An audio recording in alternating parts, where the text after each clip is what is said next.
অবশেষে প্রকাশ হতে যাচ্ছে অতি প্রতীক্ষিত নবাবের ট্রেইলার। সিনেমাটি ভারতীয় লগ্নিকারক এসকে মুভিজের টুইটারে বৃহস্পতিবার খবরটি জানানো হয়। শাকিব খান ও শুভশ্রী গাঙ্গুলি অভিনীত সিনেমাটির প্রথম ভিডিও প্রকাশ হবে শুক্রবার।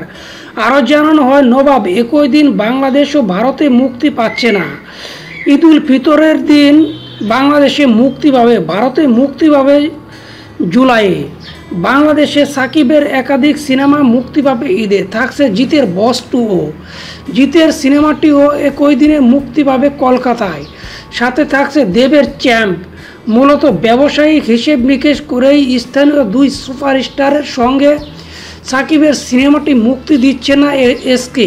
সর্বশেষ ঈদ উল ফিতরে একই চিত্র দেখা গেছে। বাংলাদেশে একই দিন মুক্তি পায় সাকিবের শিকারী ও জিতের বাদশাহ ডন। অন্যদিকে সাকিবের সিনেমাটি কলকাতার মাসখানেক পর মুক্তি পায়। বাংলাদেশ থেকে নবাব প্রযোজনা করেছে জাজ মাল্টিমিডিয়া, পরিচালনা করেছেন জয়দেব মুখার্জি। তো প্রিয় দর্শক, জাজ মাল্টিমিডিয়ার এই নবাব ছবিটি নিয়ে আপনি কতটা উদ্বিগ্ন? নবাব ছবিটি কতটুকু সাড়া ফেলতে পারবে বাংলাদেশ ও ভারতে, তা আপনার কমেন্টের মাধ্যমে জানিয়ে দিতে ভুলবেন না। আর দেশ বিদেশের নিত্য নতুন খবরাখবর এবং আপনার ফেভারিট সেলিব্রিটির এমন লেটেস্ট আপডেট পেতে সাবস্ক্রাইব করে আমাদের সঙ্গেই থাকুন। ধন্যবাদ, আজ এই পর্যন্ত।